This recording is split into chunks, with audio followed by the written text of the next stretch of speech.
सरहद पार से हमले का मुंह तोड़ जवाब दिया। अब फितना और खवारिज के मुकम्मल खात्मे का वक्त आ गया। सूबे दहशतगर्दी के खिलाफ फौज से मिलकर मजबूत निजाम बनाए, वजीर आजम की हिदायत। कहा खैबर पख्तूनख्वा और बलोचिस्तान में दहशतगर्द और घुसपैठिए मौजूद हैं, दुश्मन भी घात लगाए बैठा है। डिजिटल महाज पर पाकिस्तान के खिलाफ जहर उगला जा रहा है। बाहर बैठे एजेंट मुहिम चलाने में मसरूफ है। काउंटर न किया तो इस्तेहकाम की तमाम कोशिशें जाया हो जाएंगी। शहबाज शरीफ के ज़ेरे सदारत एपेक्स कमेटी का इजलास। डिजिटल दहशतगर्दों से सख्ती से निपटने का फैसला। कौमी और सूबाई इंटेलिजेंस फ्यूजन और खतरात की निशानदेही के मराकज के कयाम पर मुशावरत। Army chief general Syed Asim Munir का भी अमन दुश्मनों के मुकम्मल खात्मे का अयादा। हालात पीडीएम और मौजूदा विफाकी हुकूमत की पॉलिसियों की वजह से खराब हुए। अफगान सरहद से दहशतगर्दी रोकना विफाक की जिम्मेदारी है। शहरों के अंदर अमन दुश्मनों से सूबाई हुकूमत निपटेगी। वज़ीर आला खैबर पख्तूनख्वा की गुफ्तगू। कहा एपेक्स कमेटी इजलास में दहशतगर्दों के खिलाफ मिलकर लड़ने पर इतफाक हुआ। कुरम का मसला हल हो चुका, रास्ते जल्द खुल जाएंगे। अली अमीन गंडापुर का फिर 9 मई और 26 नवंबर वाक़यात पर कमीशन बनाने का मुतालबा। एपेक्स कमेटी की जो कार्रवाई है वो एक कोड ऑफ कॉन्डक्ट है कि वो कॉन्फिडेंशियल होती है, तो मेरा ख्याल है कि किसी को भी उस कार्रवाई पे कोई तबसरा नहीं करना चाहिए। एपेक्स कमेटी इजलास की कार्रवाई खुफिया होती है, किसी को भी तबसरा नहीं करना चाहिए। अली अमीन गंडापुर के बयान पर एहसन इकबाल का रद्द-ए-अमल। कहा पीटीआई के मुतालिबात जायज हैं या नाजायज, फैसला मुज़ाकराती कमेटी करेगी। इसहाक डार का भी कमीशन के मामले पर कमेटी इजलास में गौर का इंदिया। अमन का रास्ता खुलने के करीब पहला काफिला आज कुरम रवाना होगा। हिफाजती इक़दाम जारी। पेशावर से शेख और उनोस से भरी गाड़ियां भिजवा दी गई। कॉन्वाय टल और कुरम के सरहदी इलाके से आगे बढ़ेगा। पराचना रवानगी सुब शेड्यूल। कायम मकाम डीसी के मुताबिक फोर्सेज और जिले इंतजामिया सिक्योरिटी फराहम करेगी। कुरम में मकामी अफराद, कबायली और सियासी उमायदीन पर मुश्तमिल अमन कमेटियां भी कायम कर दी गईं।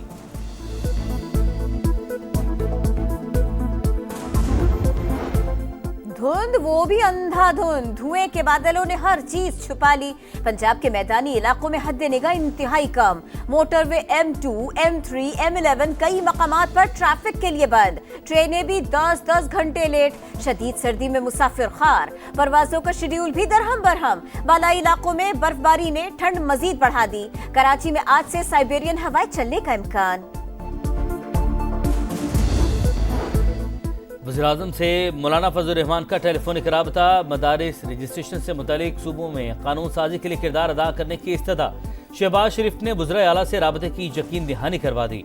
हुकूमती मुज़ाकराती कमेटी के रुकन इरफान सदीकी की JUI सरबराह से मुलाकात। मसाइल मिल बैठ कर बातचीत के जरिए हल करने पर इत्तफाक।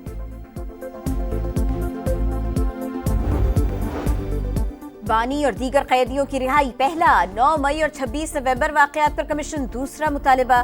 पीटीआई मौक़िफ़ पर कायम है। शाह महमूद कुरैशी मुज़ाकरात की कामयाबी के लिए दुआ गो। कहा डायलॉग की जरूरत हमें नहीं, पाकिस्तान को है। मुस्बत नतीजा न निकला तो हुकूमत डगमगा जाएगी। बानी या किसी की भी रिहाई की बात हो, तहरीरी मुतालबात में इस पर होंगे तो ही मामला आगे बढ़ेगा।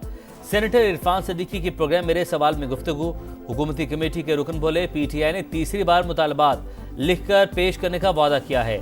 आइन और कानून के मुताबिक रास्ता निकालने की हर मुमकिन कोशिश करेंगे।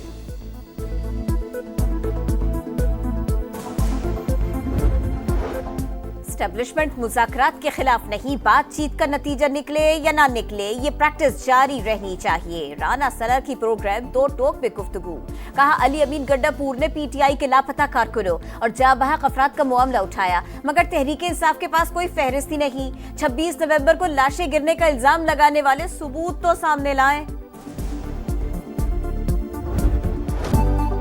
इंटरबोर्ड नताइज के मामले पर सिंध असम्बली में शोर शराबा। स्पीकर ने पॉइंट ऑफ ऑर्डर के बजाय वक्फा सवालात शुरू करवा दिया। MQM का एहतजाज। अली खुर्शीदी कहते हैं कराची के नौजवानों के साथ ज्यादती हो रही है, मसला हल ना किया तो एहतजाज जारी रहेगा। इम्तिहान या वबाले जान, कराची में इंटर प्री मेडिकल और प्री इंजीनियरिंग के 71% तलबा फेल। बोर्ड के निजाम पर सवालात उठ गए। उम्मीदवारों का पीर को फिर एहतजाज का ऐलान। चेयरमैन इंटर बोर्ड अमीर कादरी ओहदे से फारिग। बगैर इजाजत बैरून मुल्क जाने पर भी वजाहत तलब कर ली गई। साल बदल गया, कराची वालों की किस्मत न बदल सकी। 3 रोज में डकैती मुजाहमत पर दूसरा कत्ल। कोरंगी में लुटेरों की फायरिंग, शहरी जाम बहक। साहिल की लाश अस्पताल मुंतकिल कर दी गई। पुलिस मुलजिमान की तलाश में नाकाम। लालच ने खून सफेद कर दिया। रावलपिंडी में कजन ने कजन को कत्ल करके लाश जला दी। प्राइस बॉन्ड डीलर के अगवा का मुअम्मा हल। मोहसिन अशरफ को खालाजाद मेहर अली ने घर बुलाया। 45 लाख रुपए छीनने के बाद अबदी नींद सुला दिया। जुर्म का एतराफ भी कर लिया। लीबिया और यूनान किश्ती हादसात की तहकीकात। 40 इंसानी स्मगलर्स के नाम पासपोर्ट कंट्रोल लिस्ट में शामिल। 5 मुकदमा दर्ज, 11 अफराद गिरफ्तार हो चुके। FIA ने गुजरावाला से मजीद 6 मुलजिमान को धर लिया। 10 लाख रुपए लेकर कमसिन बच्चे को किश्ती के जरिए यूरोप भिजवाने वाला खुरम भी शामिल।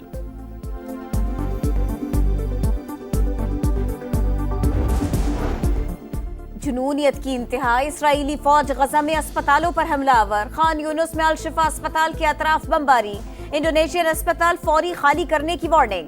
ताज़ा हमलों में मजीद 26 शहादतें। अक़वाम मुत्तहिदा का तिब्बी मराकज़ पर बमबारी का नोटिस। सलामती काउंसिल का हंगामी इजलास तलब। यमन में हजारों अफराद का निहत्ते फलस्तीनियों से यकजहती का इजहार। 2023 में मुख्तलिफ ममालिक के सरबराहान की जानिब से अमरीकी सदर खातून अव्वल समेत आला ओहदेदारों के लिए लाखों डॉलर्स के तोहफे। वज़ीर-ए-आज़म शहबाज शरीफ ने 2022 में $525 मालियत का कालीन दिया। नरेंद्र मोदी का जिल बाइडन के लिए $20,000 मालियत का हीरे का तोहफा। अमरीकी वज़ारत ख़ारिजा ने तफसीलात जारी कर दी। केप टाउन टेस्ट का आज दूसरा दिन। जनूबी अफ्रीका 316 रन, 4 खिलाड़ी आउट से खेल आगे बढ़ाएगा। पहले दिन रायन रिकल्टन और टेम्बा बबोमा की सेंचुरियां। पाकिस्तान को झटका। साइम अयूब इंजरी के बायस मैच से बाहर। रिपोर्ट्स लंदन भिजवा दी गई। मुस्तकबिल का फैसला डॉक्टर्स करेंगे।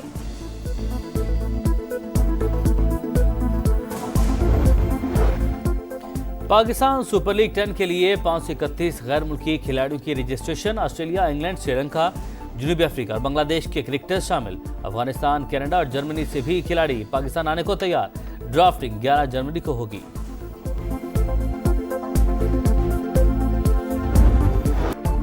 और सऊदी अरब के सहरा में रफ्तार की जंग। धूल उड़ाती, फर्राटे भरती गाड़ियों के मुकाबले। जनूबी अफ्रीका के हैंकलेट गेन की बढ़तरी। बाइक रेस में ऑस्ट्रेलिया के डैनियल सैंडर्स कामयाब।